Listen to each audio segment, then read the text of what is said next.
Assalamualaikum warahmatullahi wabarakatuh. Hello everyone, my name is Mesy Putri Lumongga. In this video, I'm gonna analyzing the poem The Raven by Edgar Allan Poe. Before that, I'm gonna perform the poem first. Once upon a midnight dreary, while I pondered weak and weary over many a quiet and curious volume of forgotten lore, while I nodded, nearly napping, suddenly there came a tapping, as of someone gently rapping at my chamber door. "This some visitor," I muttered, tapping at my chamber door. "Only this, and nothing more." Distinctly I remember it was in the bleak December, and its spread dying ember rocked its coals upon the floor. Eagerly I wished the morrow, vainly I had sought to borrow from my book searches of sorrow, sorrow for the lost Lenore, for the rare and radiant maiden whom the angel named Lenore, nameless here for evermore. And the silken sad or uncertain rustling of each purple curtain thrilled me, filled me with fantastic terror never felt before, so that now, to still the beating of my heart, I stood repeating, "This some visitor entreating interest at my chamber door." So some late visitor entreating interest at my chamber door. This it is and nothing more. Presently my soul grew stronger, hesitating then no longer. "Sir," said I, "or madam, truly your forgiveness I implore, but the fact is I was napping, and so gently you came rapping, and so faintly you came tapping at my chamber door, that I scarce was sure I heard you. Here I opened wide the door, darkness there and nothing more. Deep into that darkness peering, long I stood there wondering, fearing, doubting, dreaming dreams no mortal ever dared to dream before. But the silence was unbroken, and the stillness gave no token, and the only word that spoke was the whispered word, "Lenore." This I whispered, and an echo murmured back the word, "Lenore," merely this and nothing more. Back into the chamber, turning all my soul within me burning. Soon again I heard a tapping somewhat louder than before. "Surely," said I, "surely that is something at my window lattice. Let me see then what there it is, and this mystery explore. Let my heart be still a moment and this mystery explore." "'Tis the wind and nothing more." Open here I flung the shutter, when with many a flirt and flutter in there stepped a stately raven of the saintly days of yore. Not the least obeisance met he, not a minute stop or stayed he, but with mien of lord or lady, perched above my chamber door, perched upon a bush of palace just above at my chamber door, perched and said, and nothing more. Then this ebony bird beguiling my sad fancy into smiling, by the grave and stern decorum of the countenance it wore, "Took thy chairs, be shorn and shaven too," I said, "art thou no craven, ghastly grim and ancient raven wandering from the nightly shore? Tell me what thy lordly name is on the night's Plutonian shores." Quoth the raven, "Nevermore." Much I marvel this uncanny fall to hear discourse so plainly took to in answer little meaning, little relevancy bore. for we cannot help agreeing that not living human being ever yet was blessed with seeing bird above his chamber door, bird or beast upon the sculptural boards above his chamber door, with such name as Nevermore. But the raven, sitting lonely on the placid bough, spoke only that one word, as if his soul in that one word he did outpour, nothing further than he uttered, not a further than he fluttered, till I scarcely more than muttered, other friends have flown before. On the morrow he will leave me, as my hopes have flown before. Then the bird said nevermore, thrilled at the stillness broke by a reply so aptly spoken. Doubtless, said I, what it utters is only stock and store, caught from some unhappy master whom unmerciful disaster followed fast and followed faster, till his songs one burden bore, till the dearest of his hope ten melancholy burden bore, of nevermore.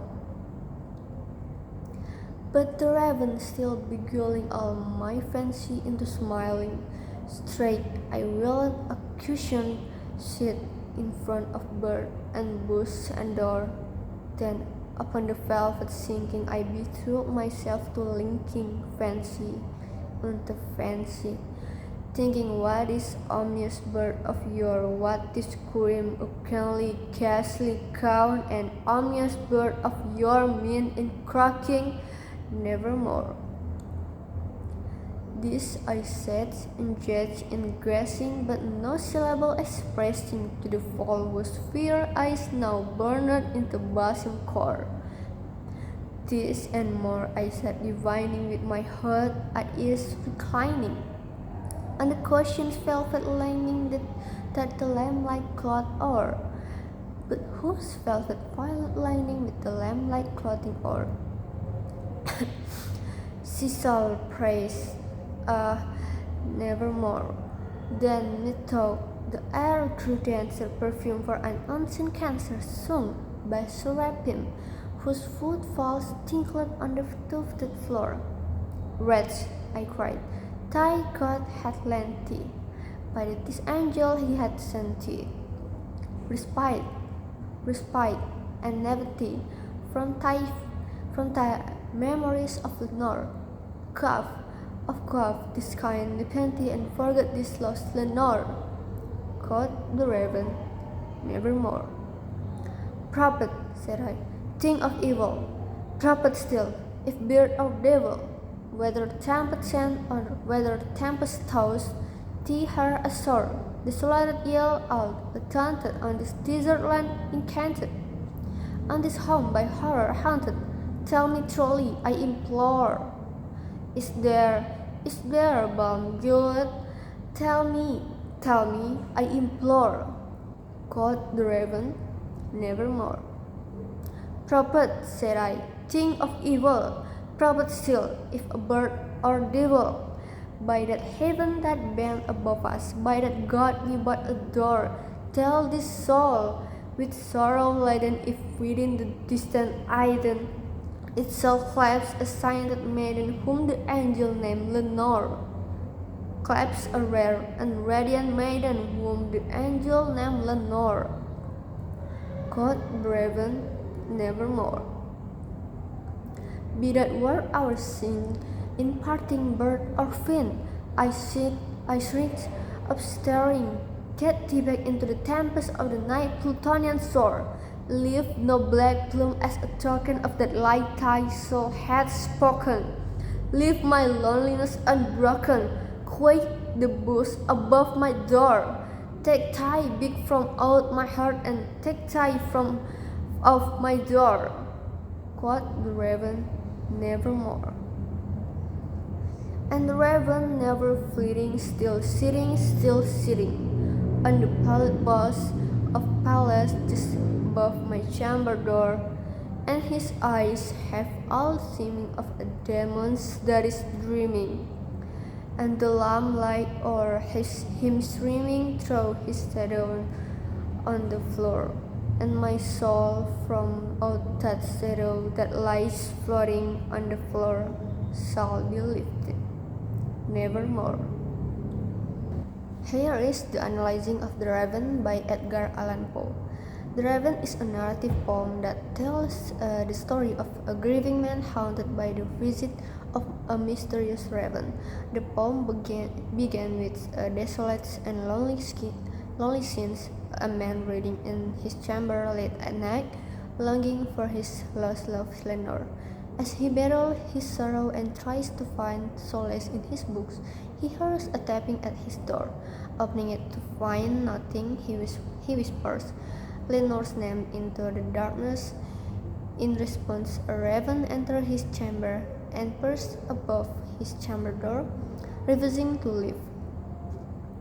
The man engages with the raven, asking it questions to which bird responds with a single word, nevermore.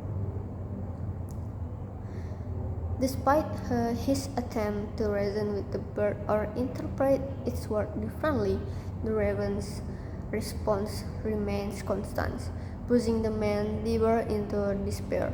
The raven's repetitive utterance of nevermore becomes a haunting refrain, echoing the man's inner torment and solidifying his sense of hopelessness.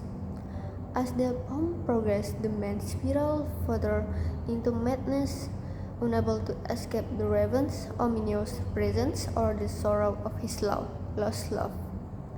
Poe's masterful use of language, vivid imagery, and various literary devices create a chilling and melancholic atmosphere, leaving readers captivated by the man's haunting encounter with the enigmatic raven and the tip of his despair. Ultimately, the raven stands as haunting portrayal of the human psyche in turmoil, consumed by grief and haunted by foreboding presence that refuse to utter solace or relief. To know more about this poem, here is the analysis. Now, the first one is figure of speech. The first one is allusion. While the raven doesn't have explicit allusion to historical figures or events, it alludes to classical mythology through it refers to Peleus, the bull of Athena, the goddess of wisdom, which the raven perched upon. The second one is hyperbole. Hyperbole or deliberate exaggeration is prevalent through the poem. The narrator extremes the emotions like his grief over Lenore are exaggerated to his emphasis his despair. The raven itself becomes a hyperbolic symbol of darkness and despair. For example, in stanza 9, the line is, "And the silken set, a content rustling of its purple content thrilled me, filled me with fantastic terror never felt before." Employ hyperbole to emphasize the heightened emotion of the narrator. So, the third one is oxymoron. An oxymoron combines contradictory or opposing ideas in the raven. Phrases like tinkle, sorrow, and delight are juxtaposed, highlighting the conflicting emotion within the narrator's mind. Next is metaphor. The first metaphor used in this poem is the 13th stanza, "To the fall those very eyes now burned into my bosom core." The second is used in the last stanza, "And his eyes have all the seeming of a demon that is dreaming." The poet here compare raven's eyes with fire and demons. The next is personification. Personification is a device that gives human attribute that no living thing or animal such as the raven nevermore, where the raven is given the ability to speak. The next is simile. The simile used in this poem is, "On the morrow he will leave me, as my hopes have flown before."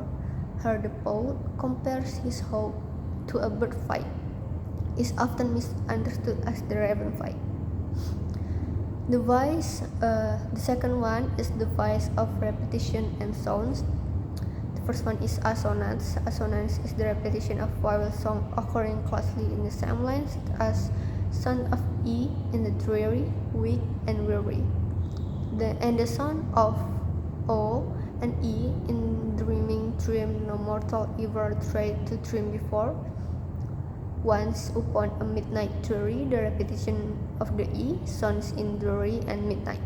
From book Searches of Sorrow, the repetition of O sounds in sorrow and searches. While I nodded nearly napping, the repetition of the short I sounds nearly and nodded. The second one is alliteration. Is it the same repetition of the same consonant sounds in the same line such as in from my books, searches the last sorrow for the last Lenores. We and N sounds in once upon midnight dreary while I pondered weak and weary. Doubting, dreaming, dreams no mortal ever dared to dream before. The repetition of these sounds in doubting, dreaming, dream, dread, and dream. And then, distinctly I remember it was in the black December. The repetition of D sound in distinctly remember December and black. Next is thrilled me, filled me with a fantastic terror never felt before. The repetition of the F sound in filled, fantastic, and felt. Next is consonants. It refers to the repetition of consonant sounds that come in quick occurrences in the same lines, such as P and D sounds in I nodded nearly napping, suddenly come a tapping, and O sounds in on this home by horror haunted, tell me truly I implore. The next is refrain. The lines that are repeated at some distance in the poem are called a refrain. The line "Quote the river nevermore" is repeated in the same word. Therefore, it has achieved the status of a refrain of this poem. The next one is onomatopoeia. In the raven, rapping, and tapping are used as onomatopoeia to describe the sound at the door. Additionally, the word whispered and murmured are used to resemble the hushed tones of sound speaking quietly. The next is rhyme and rhyme scheme. The rhyme of the raven is internal rhyme and end rhyme. Example of internal rhyme are the use of word dreary and worry in the same line. The use of lore, door, and again door at the end of the second, fourth, and fifth lines is the end of rhyme pattern. Next is rhyme scheme. The rhyme scheme is A B C B B B, D B E B B B, F B C B B E, D B C B B B, and so on. The next one is rhythm and meter. The poetic meter of the raven is primarily trochaic octameter, 8 trochees per line. In stanza 2, it follows a similar trochaic octameter pattern. For example, in the first stanza, once up on a midnight journey, each represent a stressed syllable. This follow a consistent pattern of stressed and unstressed syllables or trochees, forming an octameter in each line. The next one is theme. The poem The Raven has several facets and many themes.